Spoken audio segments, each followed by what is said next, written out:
Second graders, I'm here bright and early on a Monday morning to do our math lesson. I will walk us through the slides and then you will have some independent practice to do at the end. So here we go. I'm going to put this video in Canvas so you can practice counting by fives to 400. All right, here we go.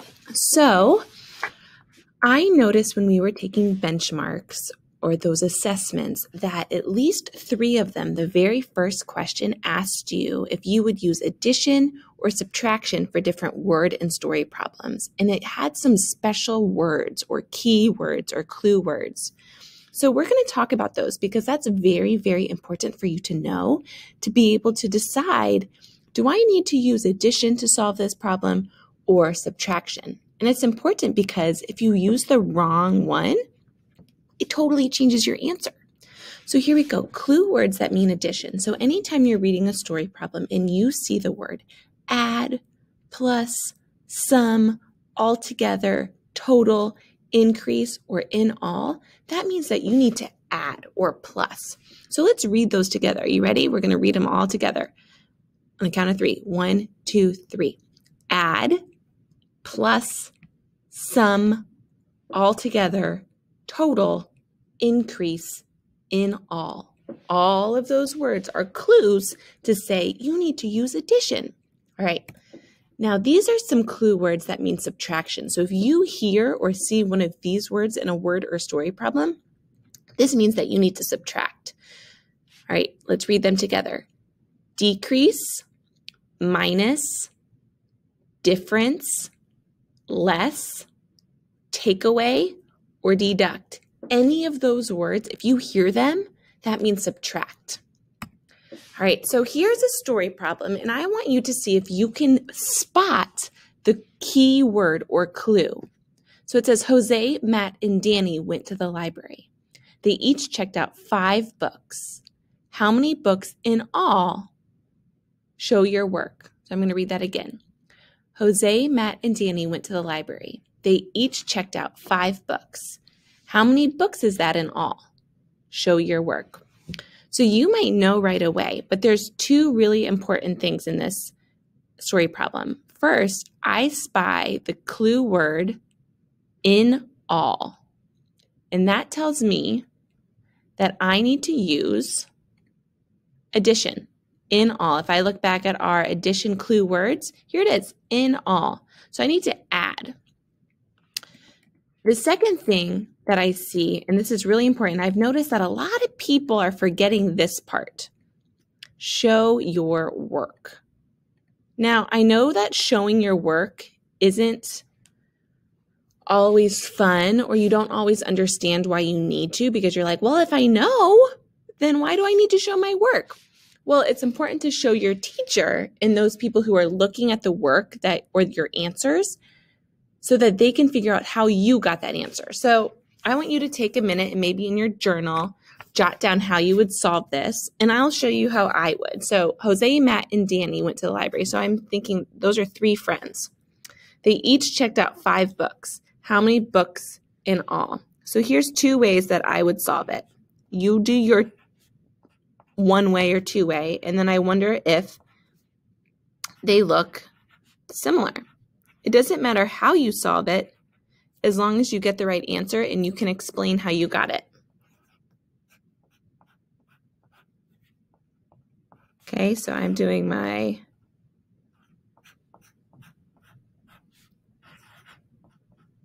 ways.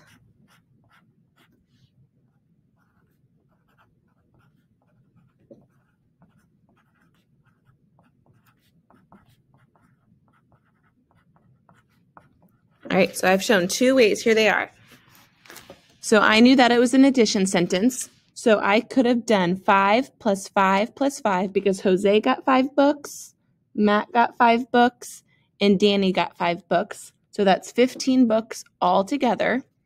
Or I could do a picture. And like I said, your picture might look different. I drew the 3 friends because that's what my story problem said, Jose, Matt, and Danny. And then off of each smiley face, I put 5 lines, and that shows the books. So this guy got 1, 2, 3, 4, 5 books, and then I counted on 6, 7, 8, 9, 10, 11, 12, 13, 14, 15. So either way, but that's 2 ways that I showed my work.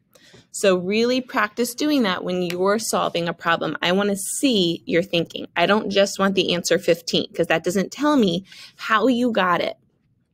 All right, let's keep going. Oops. All right, so last week we started talking about graphs, and we talked about picture graphs and we talked about bar graphs. And we talked about how graphs take data or the answers to a question, and it makes it easier to read. So that's what data is. Now, what we're going to talk about today is that sometimes graphs have something really important that you need to pay attention to. So all graphs have the meat or the pictures or the bar, just like what I'm circling right here. But sometimes there's a part of a graph that is even more important, and that is called the key. And if you don't pay attention to all the parts of the graph or take your time to look all around, you might miss the key. And if you miss the key, then you're not going to get the answers right because the key tells you something very, very important. So let's look at this key. So here's my arrow. What does this say the key represents or shows? So the graph is favorite pets, but what does one smiley face mean? One smiley face means 2 people. So when you look at your graph, it means that this one smiley face means 2 people. Then I need to count by 2s, 4, 5, and then I see a half a smiley face. What do you think that means? If a whole smiley face counts as 2 people, what does a half smiley face mean? I think it means 1 person. So if I were to count cats, it would be 2, 4, 6, 7 people chose cat as their favorite animal. Now, if I keep going, count with me. How many people chose dog? Remember, I'm counting by 2s because 1 smiley face equals 2 people. So here we go. 2, 4, 6, 8 people chose dog as their favorite pet. Then fish. 2, 4 people chose fish as their favorite. And I only have half a smiley face for bird. So that tells me that 1 person chose bird. So very, very important. Not all picture graphs have a key, but some of them do. And you always need to have your eyes looking out for those keys before you start solving. Look all around and say, does this graph have a key? So here's another one that I created. So take a minute. This graph shows favorite kind of cookie, and the options are sugar, chocolate, peanut butter, and snickerdoodle. And I just want you to see if you see a key. Is there a key anywhere on here that will be important for us when we figure out the information and what it shows? What does 1 cookie on our graph represent or stand for? I see that it says cookie equals 2 people. So same as the smiley faces, when I'm counting my graph, I'm going to need to count by 2. So how many people chose sugar cookie as their favorite cookie? Take a minute. What'd you get? I got 6. I counted 2, 4, 6 because 1 cookie equals 2 people. All right, so now do chocolate. You're still counting by 2s, but count. How many people did you get? 14. All right, then peanut butter, let's do it together. 2, 4, 6, 8, 10, 12, 14, 16, 18 people chose peanut butter as their favorite cookie, and then 4 people chose snickerdoodle. So I want you to remember this because you today for your independent practice are going to be doing something just like this, making a picture stand for 2 people or 2 votes. All right, so here's your independent practice.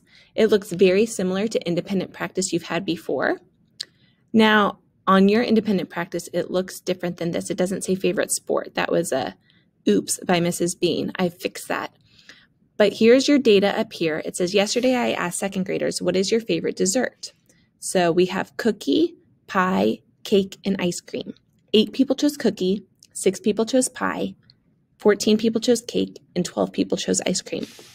So you're going to make a picture graph using that same thing that we just talked about. So down here it says key, 1 picture equals 2 answers.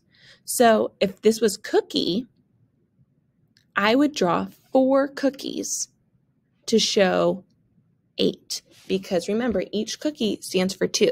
So 2, 4, 6, 8. If I draw 4 cookies, it's going to tell me that 8 people voted for it. It's going to be really confusing, so I want you to take your time and think about it.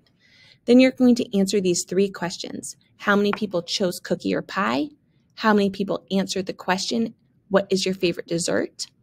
And how many more people like cake than pie? So really take your time.